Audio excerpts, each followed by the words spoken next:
What would you do if a cop handed you a form, pointed to a line, and said, "Just sign here right now"? If you sign the wrong paper without asking one simple question first, your own signature can help them lock in a case against you. And the scary part is, you may think you're just signing a routine form when you're really giving away rights you still had. Hit subscribe right now because what you're about to hear could stop you from signing your way into a criminal case.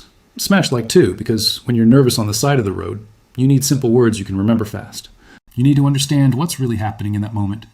A pen comes out, the officer sounds calm, the paper looks official, your heart speeds up, and you just want the stop to end. That's when people make the biggest mistake. In this video, you're going to learn the first question you ask before your name touches anything. You're going to learn the difference between a ticket, a written statement, and a consent form. You're going to hear the exact lines that protect you when the officer acts like signing is no big deal. Let me show you exactly why one tiny signature can mean very different things depending on the paper in front of you. You'll also hear the court cases behind this in plain English, so you know what protects you and what can hurt you. If you ever drive, ride with friends, or get stopped walking, this matters to you. Here's the danger. You think a signature is just a signature. It's not. Sometimes it only means you got the ticket. Sometimes it means you promised to show up in court. But sometimes it means you just agreed to a search. Maybe you adopted a written statement or signed off on facts they will use later. Most people have no idea which kind of paper they're looking at when the pressure hits. And that pressure is the whole game. You want to be polite. You want to go home. You want the officer to stop staring at you. So you sign first and think later. I've analyzed over 200 body cam videos, and you see the same pattern again and again. The officer keeps it casual. The driver keeps it quick. Then later, that same quick signature becomes a problem in court. Here's the reality. Your first job is not to be fast. Your first job is to know what you're being asked to sign. The first thing you do is slow the moment down and identify the paper before you touch it. You do not guess. You do not assume. You do not sign because the officer sounds annoyed. You ask one clean question. Here's exactly what you say. What exactly is this document, and what does my signature mean? Word for word. Memorize that line. That question works because it forces the officer to define the paper out loud. If it's a citation, they may say, "Your signature only confirms receipt or promise to appear." If it's a written statement, now you know it is not routine. If it's a consent to search form, now the trap is visible. Watch what happens when you ask that question calmly. The whole feel of the stop changes, the pressure drops, the fog lifts. Now you are not reacting. You are making the officer explain what they are asking from you. This matters because different papers carry different risks. A ticket can often be handled later in court. A written statement can become evidence. A consent form can open the door to your car, your phone, or your bags. If you sign before you know which one it is, you're playing blind. You never want to play blind when your freedom is on the line. Defense attorneys use this exact line in court because it shows you did not blindly agree to anything. You asked for clarity first. That matters. Bad way. Most drivers say, "Sure, where do I sign?" Then they lock themselves into a document they never understood. Good way. Smart drivers say, "What exactly is this document?" And what does my signature mean? Then they force the meaning into the open before they decide anything. There is another reason this question helps you. It keeps your mouth safe. When people feel pressure, they start talking. They say things like, "I didn't do anything," or "I was only going a little over," or "I just had one drink." That extra talking can hurt you more than the paper. But your question keeps you focused on the document, not on defending yourself. That is where you want your head. Calm, narrow, specific. You should also understand this. Not every request to sign is dirty. Sometimes it really is just a receipt or a promise to appear. But your protection is not blind trust. Your protection is clarity first. You do not have to be rude. You do not have to raise your voice. You do not need a speech about your rights. You just need one question that makes the meaning clear before your pen moves.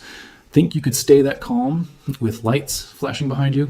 Tell me in the comments, because this is the moment most people rush. Once you know the paper, the second move is to separate a routine ticket from anything that gives away rights.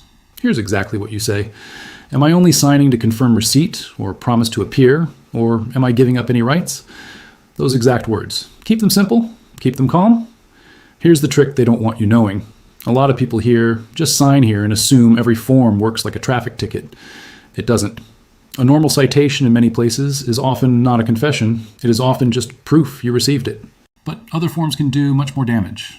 A consent form can say you allowed a search. A written statement can make the officer's version of events look like your version too. A waiver can cut off arguments you may need later. That is why you ask whether you are only confirming receipt or giving up rights. This is 100% legal. You are allowed to ask what your signature does. You are allowed to know whether the paper is just an acknowledgement or something much bigger. Former police officers have confirmed this works because once you ask the question clearly, the officer knows you are paying attention. That alone can stop sloppy pressure. Bad way. Most drivers say, if it helps me leave faster, I will sign anything. Then they may sign a form that waives privacy or backs up the officer's story.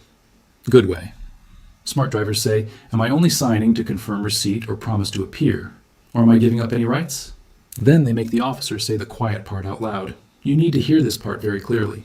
If the officer says it is only a citation signature required for the ticket process, you may have to sign depending on location. Refusing a required citation signature can sometimes make your night worse. But if that is what it is, you sign only that line. You do not write a little explanation. You do not add, I am sorry. You do not scribble facts into the margin. You do not turn your signature into a confession. You keep it tight and move on. And if the officer cannot clearly tell you what the form does, that should set off alarms in your head. If they dodge the question, rush you, or keep saying it is just routine without explaining the effect, you slow down even more. A routine paper can survive one simple question.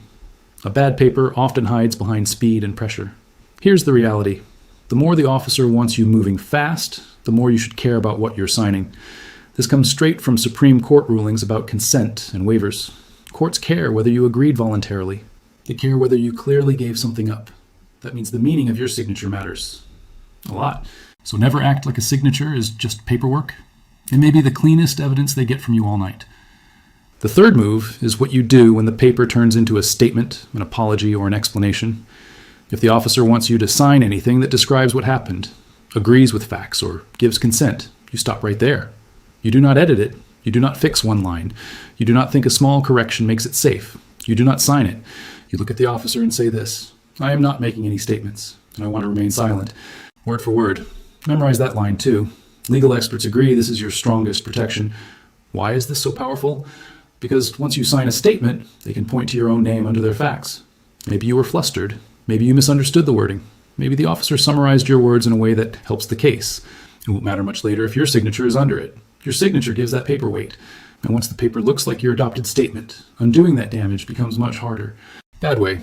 Most drivers say, let me just fix one sentence and then I will sign it. Then the whole document still becomes part of the evidence against them. Good way. Smart drivers say, I want to remain silent. Then they stop turning paperwork into proof. This is not about being difficult. This is about understanding the difference between identification and self-incrimination. One is routine. The other is how you help build the case against yourself.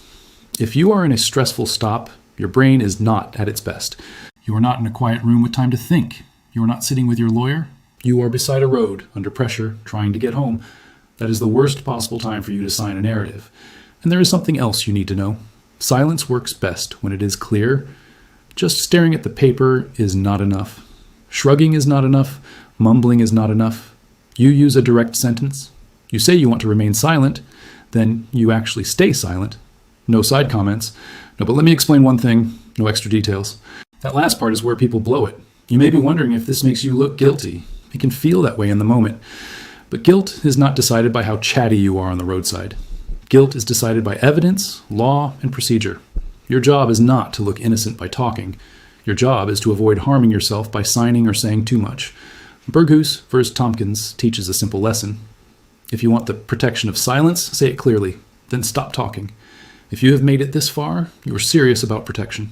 Hit that like button because the next move is where people get trapped by pressure and false urgency. The fourth move is what you do when the officer keeps pushing after you ask questions and refuse extra paperwork. This is the moment where tone matters just as much as words. You do not argue. You do not yank the paper away. You do not call names. You stay calm and pin the issue down. Here's exactly what you say. I will comply with lawful orders, but I will not sign anything else without a lawyer. Those exact words. That line does two smart things for you. First, it shows you are not resisting. You are not refusing lawful commands. Second, it draws a bright line around more paperwork. If it is something beyond a routine required citation signature, you stop. You are asking for counsel first. This is 100% legal. You have every right to avoid signing extra forms. Bad way. Most drivers say, fine, whatever, just give me the pen. Then the officer gets a fast signature and a stronger file. Good way. Smart drivers say I will comply with lawful orders, but I will not sign anything else without a lawyer. Then they stop pressure from turning into paperwork. Watch what happens when you use that line the right way. The officer has to decide whether the paper is truly required right then, or whether it was just something they hoped you would sign. That difference matters. If it is truly required, the officer should be able to say exactly why. If it is not, the push often fades once you stop acting confused. Let me show you exactly what this changes. Instead of you being the person who signs first and asks later, you become the person who makes the legal meaning clear. Now let's connect this to the law in simple English, so you know these lines are not just street wisdom. In Schneckloth versus Bustamante, the Supreme Court said, consent matters. If you agree to a search, that agreement makes it legal. That is why you never casually sign consent papers. In Berghus versus Tompkins, the court made clear you must speak to be silent. In plain English, do not expect anyone to read your mind. Use the words. In Rodriguez versus United States, the court limited stop duration. Police cannot drag a stop out longer than needed without real legal cause. They do not get unlimited time to pressure you. These cases all point the same way.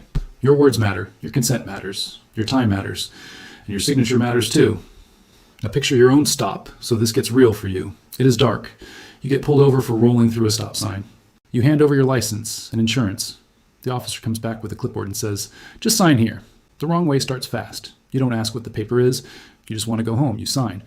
Then the officer slides over a second page and says, this one is routine too. You sign that one as well. Later, you learn the first was the citation, but the second was a written statement that made it sound like you admitted guilt. Now your own signature sits under words that hurt you. Now watch the right way. The officer says, just sign here. You stay calm and ask, what exactly is this document and what does my signature mean? The officer says it is the citation. Then you ask, am I only signing to confirm receipt or giving up any rights? The officer says it is just the citation signature. Fine. You sign only that line? Then the officer tries one more move. He says, sign this second page too so we can clear this up. You ask what it is. He says it is your explanation. You stop right there. You say, I'm not making any statements and I want to remain silent. If the pressure keeps coming, you use the last line. I will comply with lawful orders, but I will not sign without a lawyer. That is how you keep a simple citation from turning into your own written evidence file. Coming next week, I'm breaking down what to say when an officer tells you to unlock your phone. The officer claims it will only take a second. Subscribe now because that one mistake can expose your whole life. So lock these 4 moves into your head. First, ask what the document is and what your signature means. Second, find out if you are only confirming receipt or giving up rights. Third, refuse to sign statements, explanations, or consent papers that help build the case. Fourth, if the pressure keeps coming, comply with lawful orders, but stop all extra signing until you have a lawyer. You do not need a big speech. You need short lines you can use while your hands shake and your brain races. That is how you protect yourself when the pen comes out. Hit subscribe so you catch that phone search video next. Smash. Like, if this gave you a real plan, you can actually remember. And drop a comment telling me which one sentence you are memorizing first. Stay calm, ask first, and never let your own signature do their job for them.